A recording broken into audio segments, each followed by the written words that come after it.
Почитувани пријатели, ве покануваме да бидете дел од утринската програма Глас на надежда. Секој ден, од понеделник до петок, во 8 часот и 30 минути со Томе Трајков. На Facebook страната на Глас на надежда. Ке имате прилика да слушате утринска порака, совети за здравието, животни приказни, рецепти за готвење, гости во студиото и многу други интересни работи. Ве очекуваме.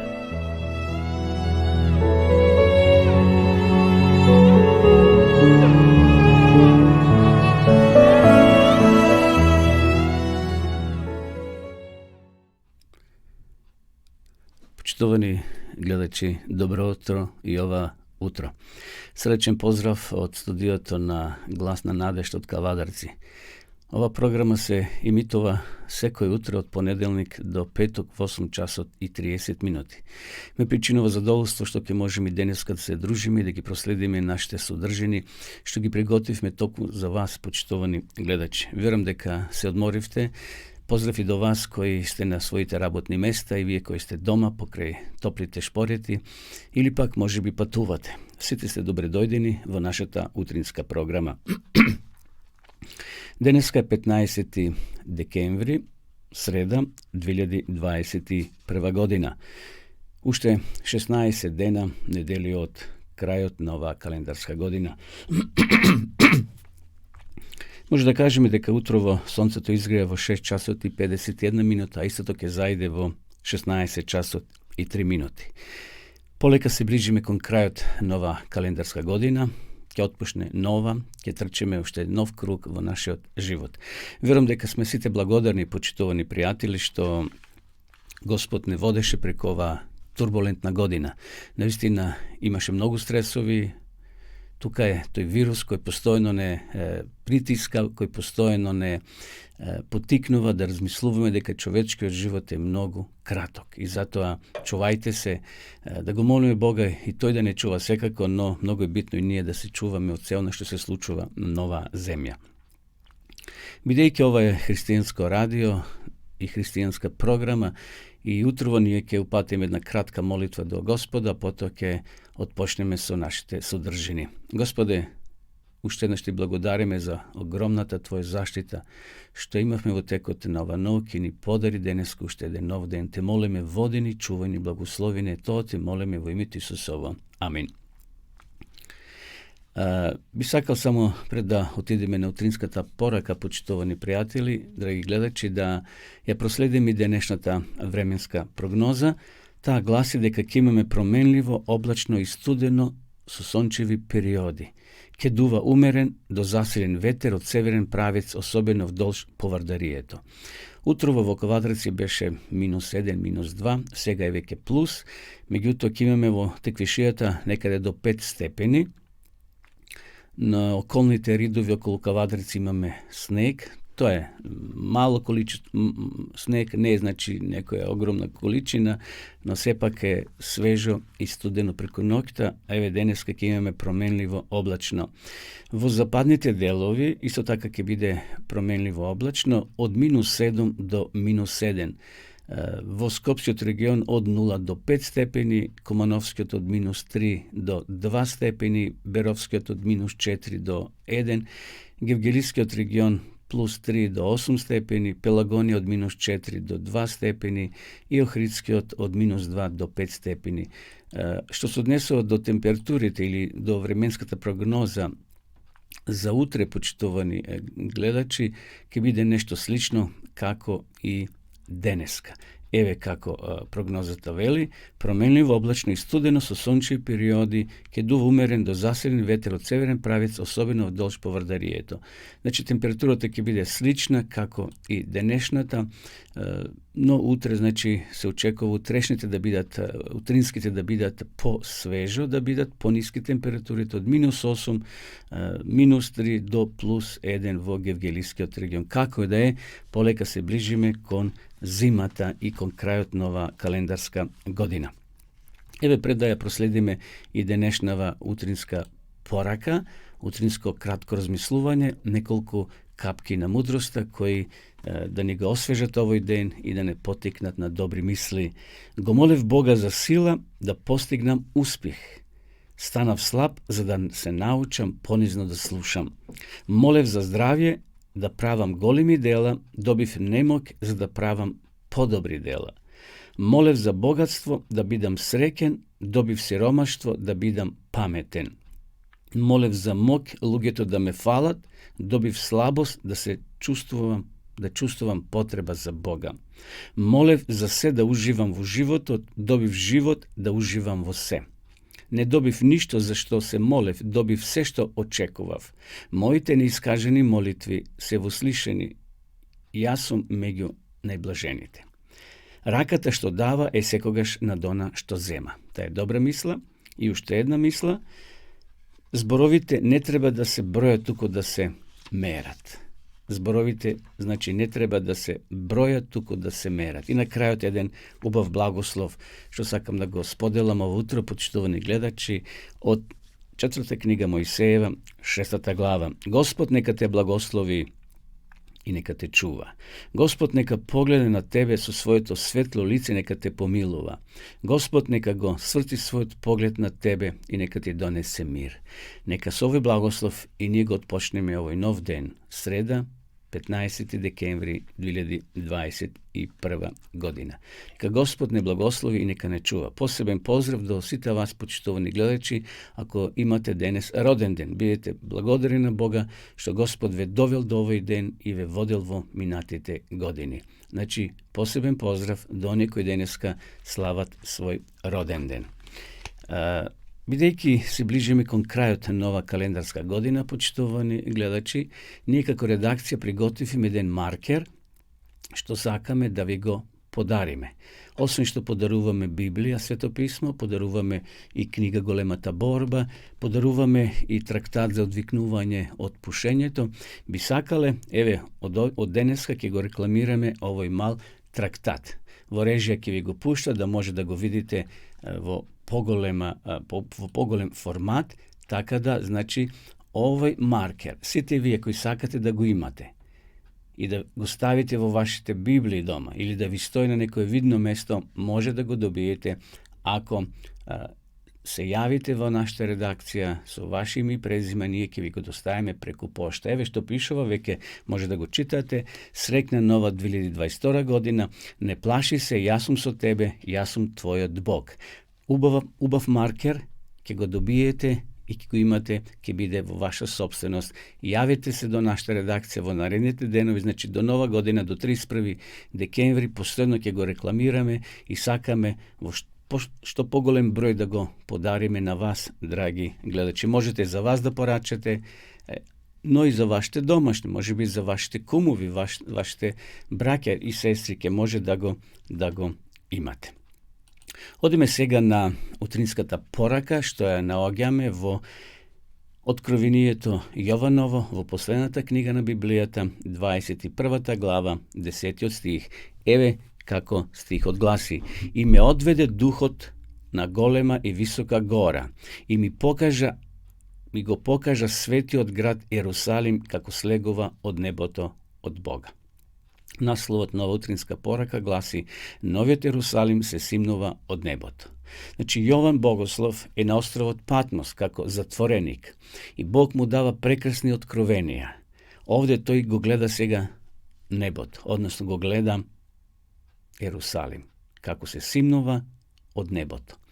Кога ќе изминат предвидените 1000 години, Христос повторно се враќа на земјата во придружба на сето мноштво од купини и илјадници ангели, додека слегува со возвишено величество, им заповеда на мртвите грешници да станат, за да биде извршена над нивната пресуда.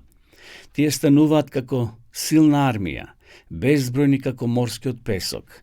Каква разлика меѓу нив и оние што станале во првото воскресение. Праведниците се облечени во бесмртна младост и убавина. Грешниците ги носат на себе трагите на болестите и смртта. Секое око во тоа огромно мноштво настојува да ја види славата на Божиот Син. Едногласно огромните маси грешници извикуваат: Благословен кој доаѓа во името Господово. Тие тоа него прават од љубов кон Исуса. Силата на вистината ги гони да ги изговорат овие зборови спротивно на својата волја. Грешните, какви што отишле во своите гробови, такви излигуваат од нив, со истото непријателство кон Исуса и со истиот дух на противење. Ним нема да им се даде веќе ново време на милост, за да може да ги исправат грешките на својот поранешен живот. Со тоа ништо не би се постигнало. Целиот нивни живот, исполнет со престапи, не ги смекнал нивните срца, и кога би им се дало ново време на милост, тие исто како и првото би го поминале во презирање на Божите заповеди и во предизвикување на бунт против Бога. Исус легува на Маслинската гора, од каде што по своето воскресение се вознал на небото и каде што ангелите го повторувале ветувањето за неговото враќање. Пророкот кажува: тогаш ќе дојде мојот Господ Бог и сите свети со него. Во тој ден нозете ќе му застанат на Маслинската гора која е спроти Ерусалим на исток, и Маслинската гора ќе се расцепи на средината во големи долини. Захарија 14 глава 4 и 5 стих. Кога новиот Ерусалим со својот блескотен сјај ќе се спушти од небото, ќе се постави на очистено и за тоа приготвено место. А Христос со својот народ и со ангелите ќе влезат во светиот град. Еве, драги пријатели, драги гледачи, ова беше утринската порака со мал коментар. Но овде имаме многу убава вест, дека кога Исус ќе дојде по трет пат со новиот Ерусалим. Тој се симнува од небото заедно со спасените. Но тогаш ќе се случи она второто воскресение. Воскресение на мртвите грешници. Јас спомнав во вчерашната утринска програма дека тие грешни кои така умреле со болести, со сите тие аномали што ги имале во себе, и такви ќе воскреснат, но не во ново тело. Тие ќе воскреснат во тело, но не преобразени. Праведните ќе бидат облечени во бесмртност и младост и убавина, а грешните ќе ги носат на себе трагите на болестите и смртта. Овде пишува дека ќе немаат повторна прилика да се поправат, зашто и да имаат и би останеле повторно истите. И затоа денеска, драги гледачи, кога човек умира, неговиот живот, таа искра на енергија се враќа кај Бога. Човекот оди в земја, телото му се распаѓа и душа сама за себе не постои. Душата не оди после смртта ниту во рај, ниту во пекол. Зошто? Затоа што денеска, додека сме живи, ние имаме право да се каеме, да се покаеме за своите гревови и да бареме прошка од Бога. Кога човекот ќе умре, ние може да се молиме колку што сакаме за нашите покојни, да палиме вакви дебели свеќи за нив. Тие немаат никаква потреба, ниту промена може да се случи во нивниот карактер, зашто тие се покојни. Тие мируваат се до оној ден, до оној час, додека Господ Исус не дојде и ги воскресне во второто воскресение да примат казната, а тоа е вечната смрт. Целиот нивни живот исполнет со престапи не ги смекнал нивните срца, и кога би им се дало ново време на милост, тие исто така, како и првото време, би го поминале во презирање на Божите заповеди и во предизвикување на бунт против Бога. Затоа денеска е време ние, ако сакаме да истапиме напред, да донесеме одлука, почитувани гледачи, дека ќе го следиме Исуса Христа и денеска, да бидеме на Негова страна и да го следиме патот кој Тој го поставил. Продолжуваме со песна, почитувани гледачи, потоа повторно се враќаме во нашата програма.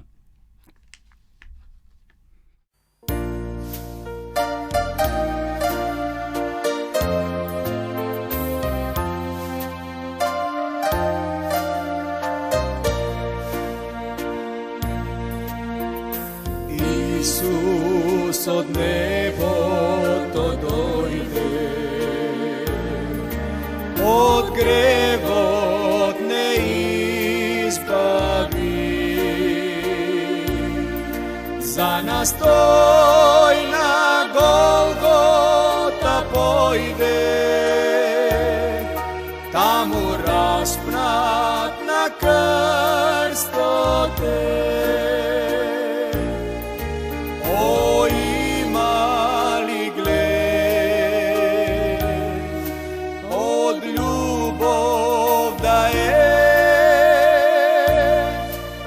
нешто поголемо,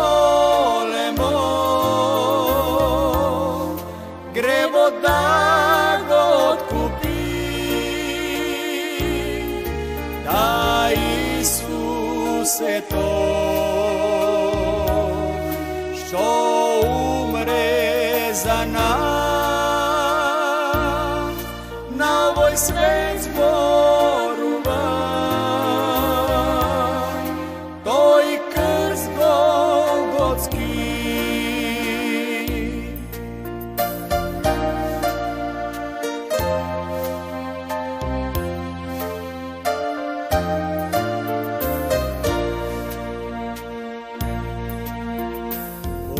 Очево крв врела тече, а тој моли татко свој. Нека секој што бара прошка, биде со мене в царството. О, има ли глед од љубов да е нешто поголемо, гревот да го откупи,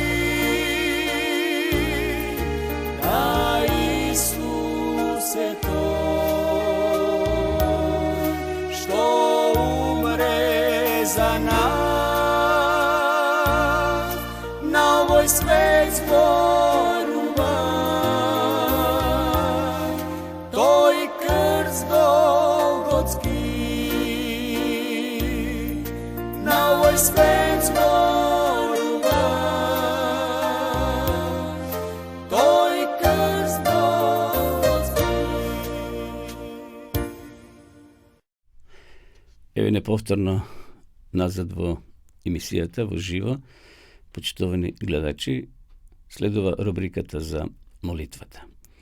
Секој утро ние пренесуваме интересни мисли, искуства за молитвата, па ве и овој утро продолжуваме да го следиме животниот пат на Роже Монро во неговата книга Неверојатни одговори на молитвата. До сега слушнавме за неговите искуства како бил во болница, како Господ на чудесен начин го излечил и се вратил повторно дома. Вчера размислувавме и читавме за неговото искуство кога се враќал со колата, меѓутоа му снемало бензин, едноставно и акумулаторот му се расипал, но благодарение на Бога и на неговата вера во Бога, на молитвата, тој безбедно се вратил дома, фактички без гориво. Неговиот автомобил сепак работел и до гаражата стасал во неговата гаража жив и здрав. Денеска ќе проследиме уште неколку кратки негови искуства, кои верувам ќе не охрабрат и ќе видиме дека молитвата е многу важна, многу потребна во нашиот секојдневен живот. Кога ќе се соочиш со смртта, а немаш време за молитва. Ништо не може подобро да не подготви за искрена молитва како што е тоа соочување со смртта. Од искуство знам дека ништо подобро не го смирува стравот како запамтените стихови од писмото кои зборуваат за тоа како Бог ги ослободувал и им помагал на луѓето во минатото. Додека се уште чувствуваме потреба, Духот Божи го утврдува нашиот ум со силата на Божите зборови. Во библиска и дни на луѓето кои ги почитувале Божите заповеди ќе бидат подложени на драматично искуство под притисок на силата на темнината која ќе ги удвои своите напори за да ги едноставно десеткова и уништи сите оние кои не се утврдени во вечната карпа. Од искуство знам дека до тоа лудило би ме довела состојбата во која мојот ум не би бил утврден на Божјата реч. Еве сега ќе го проследиме неговото прво искуство. Кон крајот на март, минатата година, околу 2 месеци по опишаната случка имавме многу снег во западниот дел на државата Њујорк. Во Вајоминг, снежните наноси на некои места беа високи до 3 метри. Студот најпосле почна да попушта, сонцето стануваше се посилно, а деновите се подолги. Додека една вечер се враќав на кај дома, размислував за текстот од втората книга Дневникот 16:9, бидејќи очите на Господа гледаат по целата земја, за да ја покажува својата сила кон оние на кои срцето им е целосно посветено. Кога се приближував кон градот Рашфорд, возев умерено и подзапирав пред секој свиок, каде што не можеше да се види дали некој возило доаѓа од спротивната страна. Наеднаш се најдов во доста лизгав дел од патот, на кој потонењето на снегот во текот на денот, кога сонцето зајде, повторно се појавила замрзната површина. Не беше возможно да се сопира, а истовремено да не се загуби контрола над автомобилот. Не допирајќи ја ниту сопирачката, ниту пак педалот за глас, влегов во возилото со кривина, надевајќи се дека никој нема да дојде од спротивната страна. Совладувајќи еден свиок, забележав дека на средина на патот стои голем конј. Судирот не можеше да се избегне и се што можев да кажам, копнејќи за помош, беше: драг Исусе. Отеднаш почна да дејствува некаква сила, за која верувам дека е Божјиот дух. Ја почувствував истата присутност како и она ног пред 2 месеци. Од рацете ми беше одземен нестабилниот волан и автомобилот се насочи кон предните нозе на конјот. Миг пред судирот, животното се исправи на задните нозе, а јас се вовлеков во моето седиште, настојувајќи да го избегнам ударот на копитата в лице низ ветробранското стакло. Возилото сепак ги избегна копитата за 2-3 сантиметри. Малку подолу од тоа место успеав да запрам. Чекав неколку минути да ми се смири срцето, кое силно чукаше, истовремено упатив молитва на благодарност.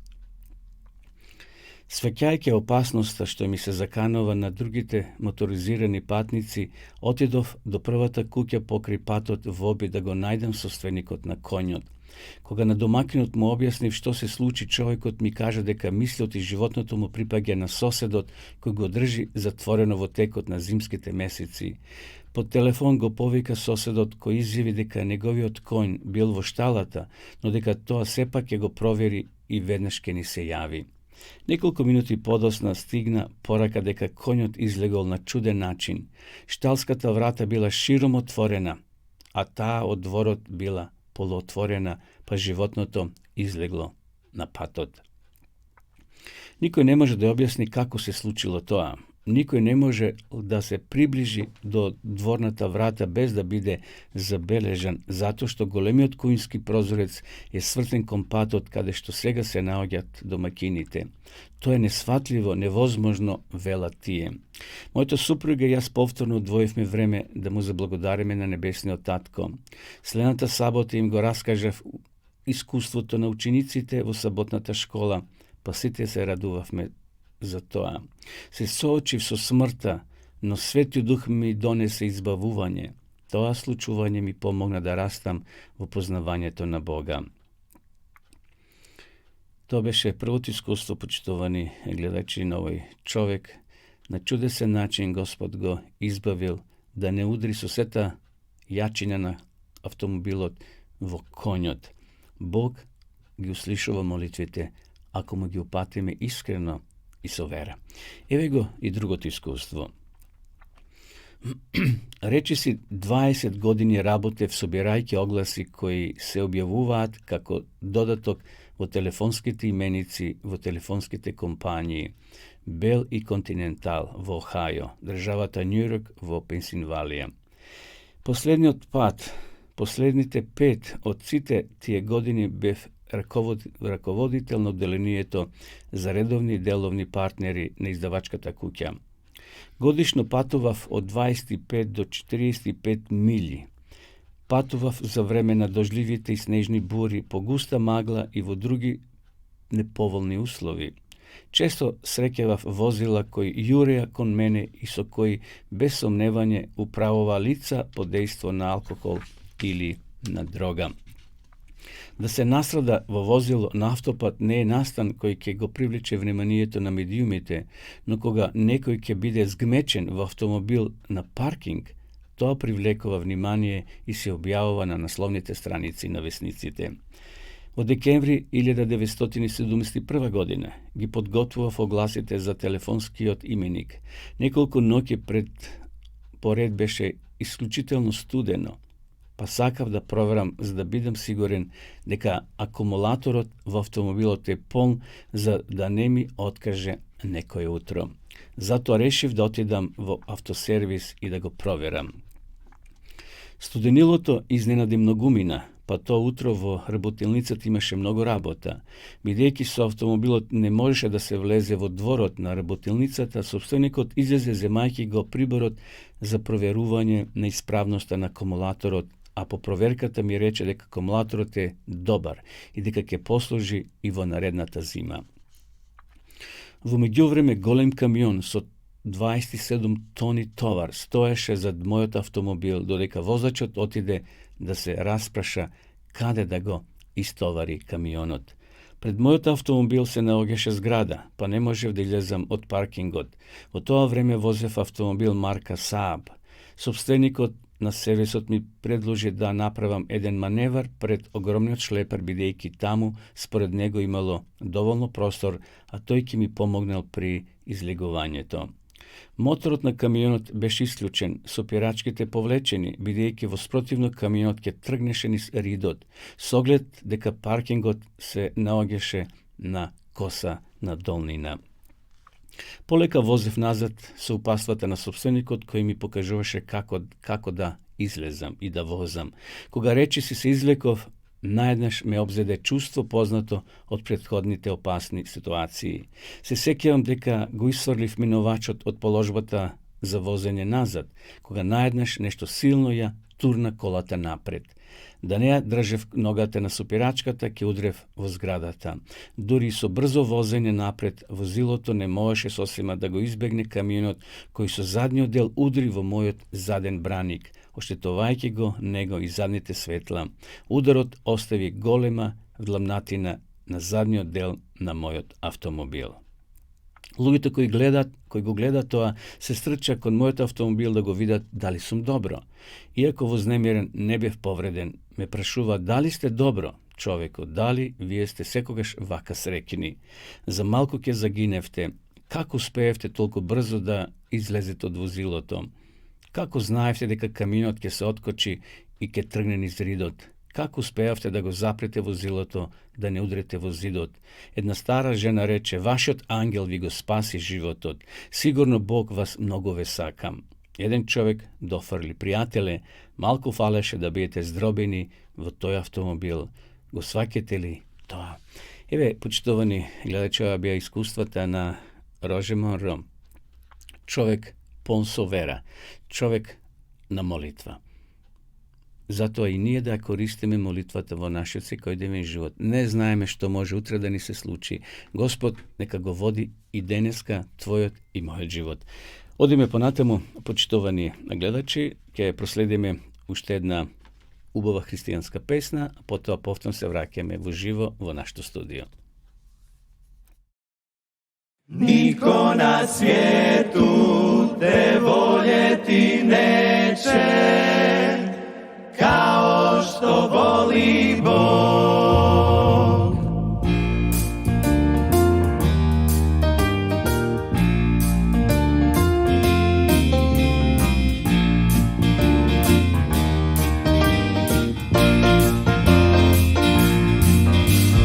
Razmisli sad, dok još si mlad, daj svoje srce Bogu.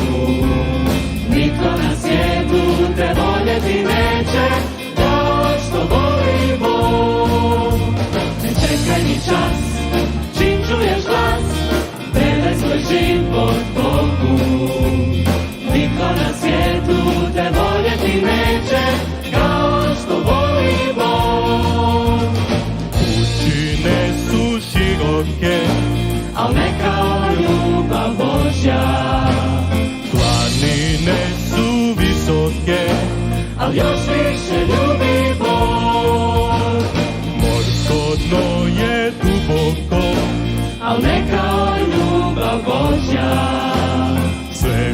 Živ je bez granica, baš kao što ljubi Bog.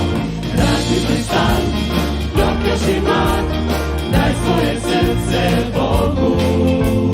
Nitko na svijetu te voljeti neće, kao što voli Bog. Pararam, dam, pararam, dam, pararam, dam, dam, dam, dam, pararam, dam, pararam, Pararam, ne čekaj ni čas, čim čuješ glas, predaj svoj život Bogu. Nitko na svijetu te voljeti neće, kao što voli Bog. Ako tražiš istinu, Istina je u Kristu, smisao životu tvom. jedino daje On. Ako tražiš pravi put, On vodi prema Kristu, jer Isus Krist je jedini. istina, život i put. Razbiti stan, dok još si mlad, daj svoje srce Bogu. Nitko na svijetu te voljeti neće, kao što voli Bog. Ne čekaj ni čas, čim čuješ glas, predaj svoj život Bogu. Nitko na svijetu te voljeti neće, kao što voli Bog. Kao što voli Bog. Kao što voli Bog.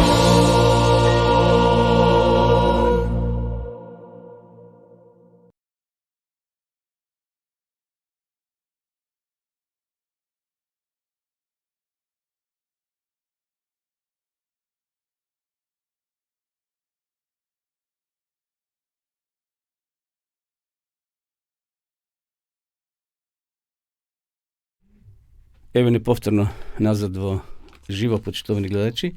Vi sledite utrinskата програма на Адвентистичкото радио Глас на надежта. Следува сега рубриката за живи искуства, односно искуства кои вие ни ги праќате, почитувани гледачи. Утро сакам да пренесам едно искуство на еден брачен пар. Искуството е навистина интересно. Би сакал да го прочитам и да видиме дека навистина денеска исто така Бог прави чуда. Тоа лето во 1985 година јас и мојот сопруг ги учевме темите за крштевање. Верувам дека и вие сте ги учили темите за крштевање, односно сте го проучувале со некој проповедник, со некој пастор или со некој верник основните вистини на Светото писмо. Па еве и овие луѓе ги проучувале темите 1985 година. Еден ден бевме на гости кај мајка ми и се задржавме до доцна, впрочем беше некад околу 21 часот и 30 минути. Кога стигнавме до блискиот мост, почувствував некој страв. Сакав да му кажам на мојот сопруг, а тој беше поред мене. Уште малку па ќе излеземе на другата страна на мостот, кога слушнав долги големи чекори и тоа джиновски, како брзат кон мене за да ме стигнат. Се свртев и што да видам? Огромен, голем црн джип со големи црвени очи се нафрли на мене. Значи тоа не било джин, туку джип. Последната сила што ја имав беше да зачекорам еден чекор и да го допрам мојот сопруг. Успеав, но останав без сила за да му објаснам што се случува. Занемев со солзи во очите, трудејќи се со пантонима да му објаснам што ми се случи. Очигледно, тоа го видела како нешто страшно, господјата, жената на овој човек, како нешто се приближува големо кон неа. Тој свати дека нешто не е во ред и сиот збунет сакаше со 2-3 шамари да ме освести, но не го направи тоа. Си реков во себе, ако јас удрам, и тој ќе удри, па ќе биде уште полошо. Светиот Дух не сочува во тие страшни мигови кога тоа возило требаше да налета на нас. Господ ги сочувал, ете, и од ова зло. Понатамо, овој брачен пар го раскажува своето искуство и вели дека продолжа да ги проучуваат темите. Всушност, ѓаволот сакал на секој начин да ги спречи во проучување на темите. Затоа се случувале такви чудни појави во нивниот живот. Откако проверивме, бидејќи проповедникот дошол да проучува, но повторно тие нешто слушале необично тропање во нивниот дом. И овој пат со темата го направивме истото, откако ја повторивме и ни стане јасно како и обично клекнавме на колена да се молиме. Мојот сопруг беше клекнат пред мене оддалечен околу 1, односно 2 метри. Нешто почна да ми пречи на вегите. Допрев нечи лакт од мојата десна страна. Значи, додека се молеле, додека ги проучувале темите, сатаната се појавувал во секакви облици, се со цел да предизвика страв кај нив. Кој ли може да биде тоа кога мојот сопруг е пред мене, а јас ја слушнав неговата молитва? Очите полека ги отворив и тогаш го видов највеличественото и најубавото нешто во мојот живот. Сега овде во прилика Господ и се јавува на жената во облик на ангел, да ја охрабри да издржат на патот по кој тргнале, зашто тој пат е вистинскиот. Ѓаволот од една страна сакал да ги поколеба, но сега Господ им се јавува во облик на ангел. Не постои таква убавина во овој свет. Неговиот одраз на лицето не покажуваше никаква грижа, ниту тага. Немам зборови за да го опишам неговиот лик на спокојство и мир. Внимателно ја слушаше молитвата на мојот сопруг, а неговиот лик беше посебно мил кога се спомнуваше Исусовото име. Од него излегуваше светлина како сончеви зраци, сјајни, посјајни, најсјајни. Беше облечен како во руво од облак, а не некаков материјал што постои на овој свет. Пак велам, не може да се опише таквата прекрасна белоблека. Сега дури знам што загубиле нашите прародители Адам и Ева во рајот со непослушноста кон Бога. Ангел кој беше висок, а неговите крилја до таванот, се уште беше на колена. Од сето тоа што го гледав, заборавив на молитвата. Тогаш ги чув само последните зборови на мојот сопруг. Прими ова молитва во името на Твојот Син, Исус Христос. Амин. Повторно замижав, па ги отворив очите и јас реков Амин. Ово го нема. Мојот сопруг многу се исплаши, ми рече. Пак ли види нешто? Беше навистина вознемирен, но со радосно срце му реков, не плаши се, видов ангел. Му раскажав како го почувствував допирот и каде стоеше додека тој се молеше. Браќа мои сестри, кој може да направи вакво искуство, да заборави такво искуство? Имам мир и радост во душата, зашто знам дека Бог ги знае сите наши потреби во животот и голема љубов кон нас, бидејќи тој ги знае нашите потреби. И сега, овој брачен пар раскажува овде, почитувани пријатели, уште 1-2 искуства, бидејќи времето ни одминува во нашата емисија, имаме уште програма, односно уште теми кои треба да ги обработиме. Само накратко ќе ви раскажам дека сега тие ќе доживеат едно искуство кога немат што да јадат дома, а ќе добијат пакет, полн со храна. Интересно, за тоа време додека тие гладуваат, додека се во немаштина, во Белград еден брачен пар се моли на Бога да Бог им открие семејство на кое може да им испратат пакет полн со храна. И сега гледате, овој брачен пар е некаде во околината на Скопје живее, добиват картичка од поштарот на кој пишува дека да одат во главната пошта и да го подигнат пакетот полн со храна. Кога отишле таму, тие едноставно тој човекот, мажот, дошол на шалтерот и му побарале лична карта и кога видел дека е тој собственикот на пакетот, му рекле, еве го таму, влези во магазин и тој најголемиот пакет е твој. Меѓутоа, домакинот, човекот бил толку изненаден, се зачудил како е можно да му се испрати таков голем пакет. Ниту тие барале од некого. Меѓутоа човекот се молил да во пакетот има палто, бидејќи немал палто, а било зимно време. И сега еве што кажува тој. Најмногу ме трогна што во пакетот имаше ново палто. Токму тоа ми требаше за во црква. Веднаш го облеков за да видам како ми стои. Беше како за мене скроен. Ги ставив раците во джеп и најдов плико со пари за мене испратено. Имаше вкупно 700 германски марки, а во писмото пишуваше: драги брате и сестро, бидејќи за кратко време дојдовме од Германија кај нашите во Белград. Јас и мојата сопруга го молевме Бога 3 дена за да ни даде искуство и да ни покаже кому да му помогнеме за тоа што Бог нас не благословил. Во 3-дневната молитва со мојата сопруга Бог ни даде ист сон.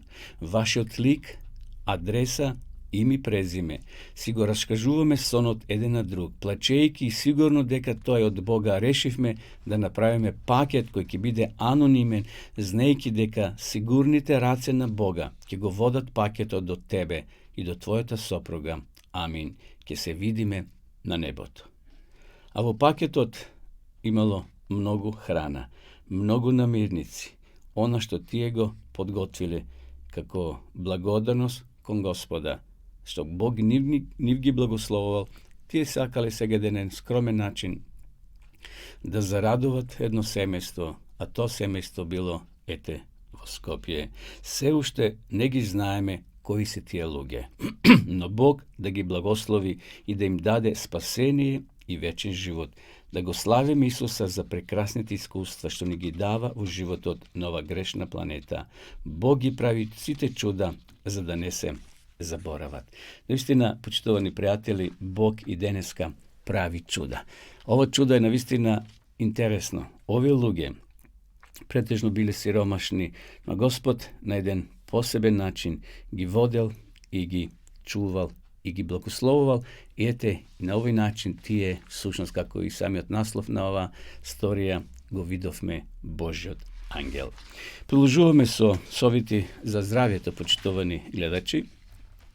Пред да поминеме да ви пренесам нешто за розмаринот, би сакал на сите вас кои имате проблем со цигарата или ваши роднини пријатели да ви го поклониме овој трактат, ова мала брошурка, 5-дневен план за одвикнување од пушењето.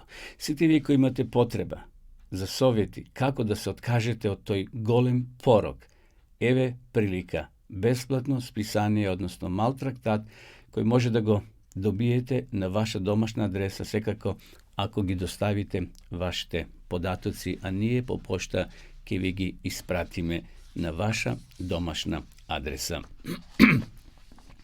Овутро сакам да споделам еден рецепт со вас, почитувани гледачи, а пред тоа ќе прочитам неколку мисли за розмаринот. Верувам дека знаете што е тоа розмарин, но многу е користен и лековит.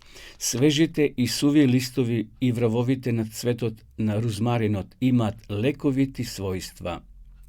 Во традиционалната европска медицина, розмаринот се користи за правење тоници и капки за лечење на грчеви во стомакот. Со него се лекувани болки во стомакот, главоболка, настинка и нервна напнатост. Во Индија и во Кина розмаринот се употребува за лечење на главоболки. Розмаринот е користен за подобрување на апетитот и варење. Денеска се употребува за стимулирање и лечење на жолчката и за спречување на настинки, испирање на устната шуплина и лечење на чиреви и со маслиново масло и користи за масирање односно на телото.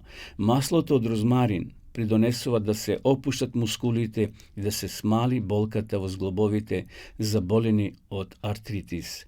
Маслото од розмарин се употребува за облажување на ревматските тегоби, рани и проблеми со циркулацијата. Маслото од розмарин додајте во вода за капење, за да направите опуштачка купка. Листот од розмарин содржи многу супстанции кои имаат силно антиоксидантно и против воспалително дејство. Неговите состојки дејствуваат против создавање на тумори. Те гледате, почитувани гледачи, колку работи имаме во природата се здрави. Искористите го розмаринот. Лесно се набавува, го има по зелените пазари, сигурно и во вашите домашни апотеки ги имате или во вашите дворишта. Еве утро сакам да споделам еден рецепт, чорба од келј. Може би на нашите пазари вовде во Кавареци не може да го најдеме келјот или не се така лесно наоѓа, но верувам дека кај вас во вашите градови ќе го најдете келјот. Тоа е нешто слично како зелка, меѓутоа со посебен специфичен вкус. Една мала главичка келј, 35 грама масло, една лажица брашно, едно јајце и 1 до 2 лажици павлака. Очистените и измените и сецкани главички од келј се вараат со малку вода. Кога келјот ќе омекне, се сипува низ сито. Од маслото и брашното се прави бела запршка, се додава пасираниот келј. По потреба се посолува и се остава да проврие.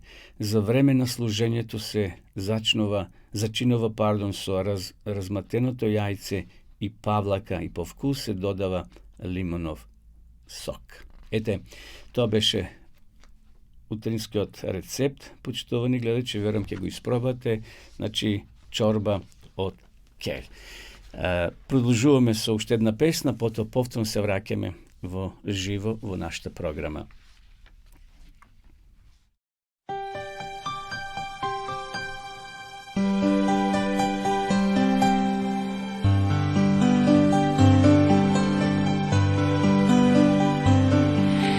Прекрасен милостив Спасител, најдобар пријател си.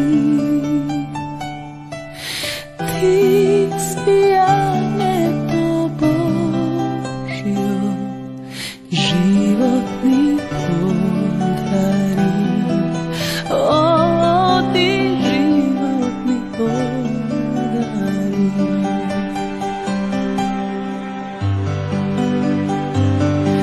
Утешител советни ти си, по твојот дух копнеам јас. Срце ти надеж ми даваш, ако ја изгубам. О, што надеж ке изгубам. Славиме Боже, Те обожаваме Христе, ги храниш ти срцата кой, за Тебе млади се, о, млади сме за Тебе.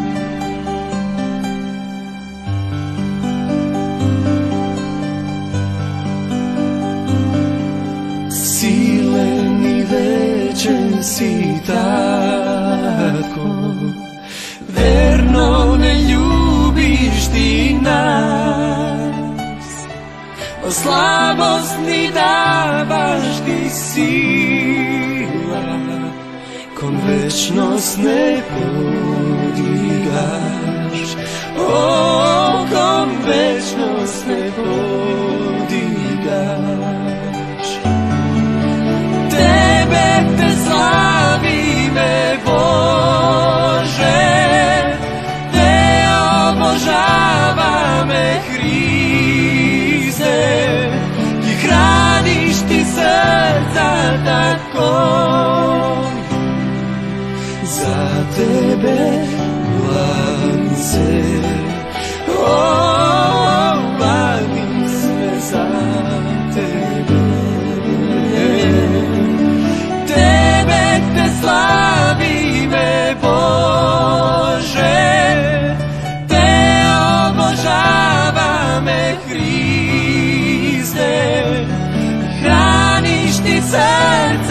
zahvalim. Za tebe mladi se, mladi sme za tebe.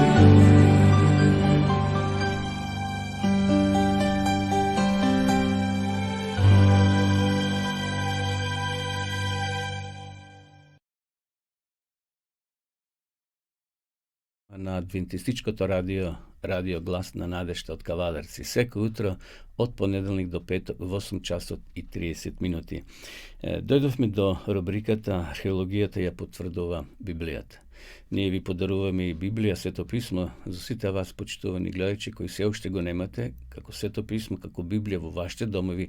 Слободно пишете ни, јавете се, дајте ја вашата адреса, ние ќе ви испратиме Свето писмо на ваша домашна адреса.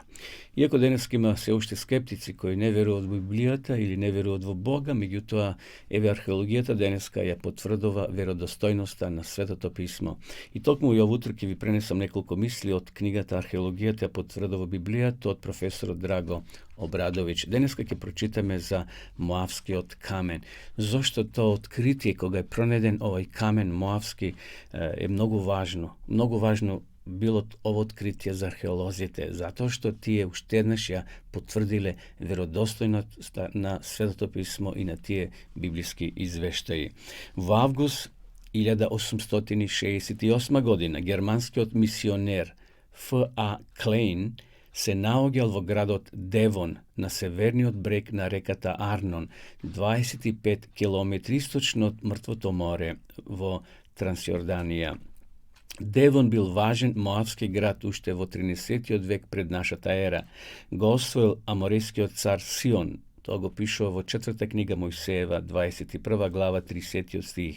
Кога израелците го победиле царот Сион, го освоиле и Девон, им го поделиле на племињата на Гад.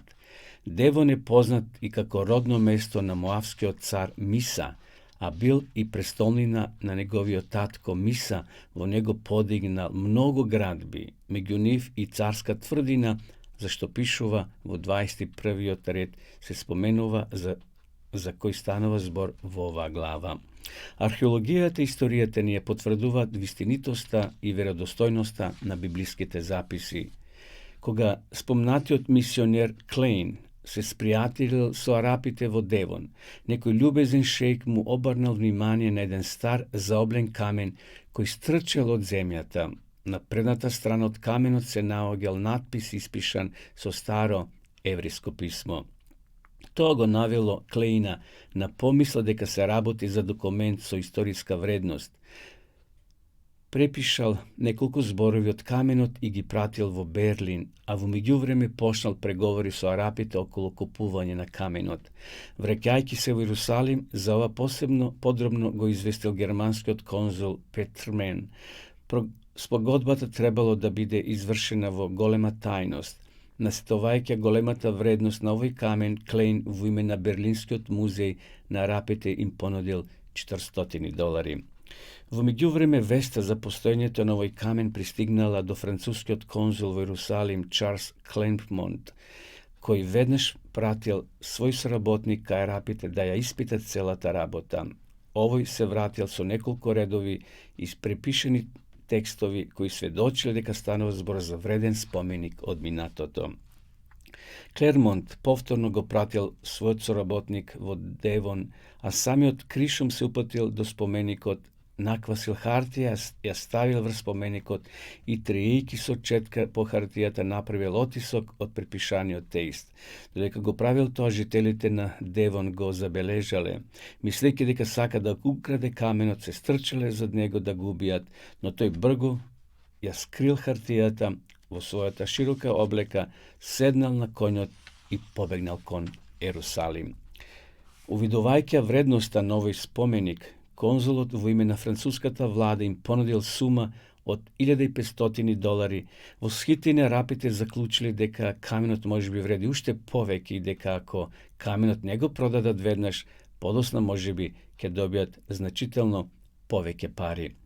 Забележувајќи можната вредност на каменот и можноста за лесна заработка, се вмешал турскиот управител во Сихем, кој наредил каменот да му се предаде нему.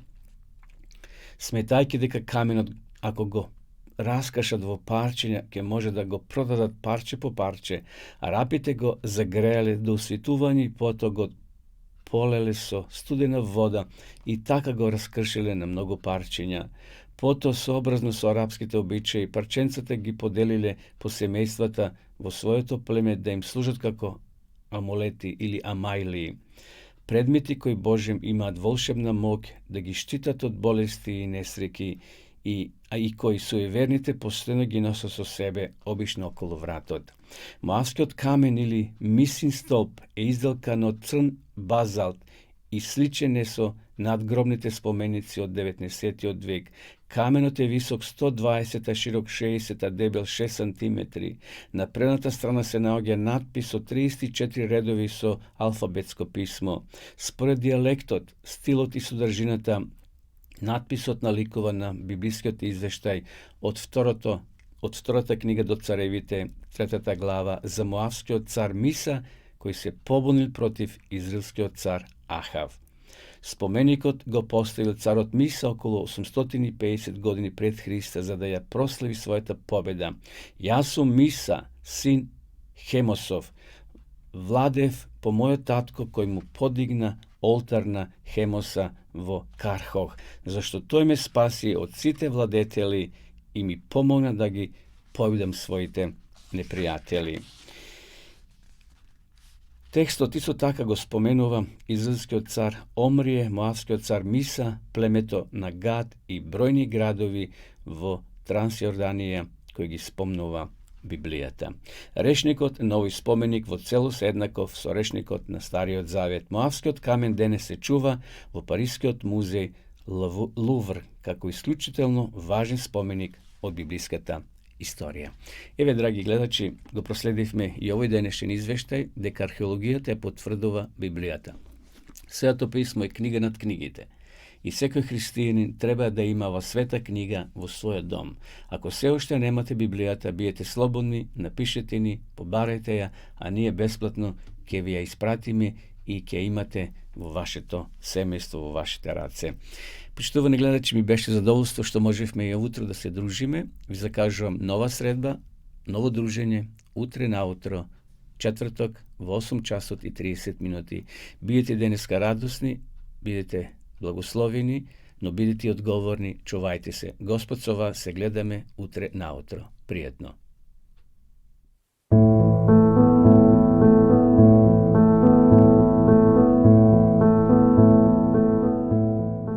Почитувани пријатели, ве покануваме да бидете дел од утринската програма Глас на надежда. Секој ден, од понеделник до петок, во 8 часот и 30 минути со Томе Трајков. На Facebook страната на Глас на надежда. Ке имате прилика да слушате утринска порака, совети за здравието, животни приказни, рецепти за готвење, гости во студиото и многу други интересни работи. Ве очекуваме.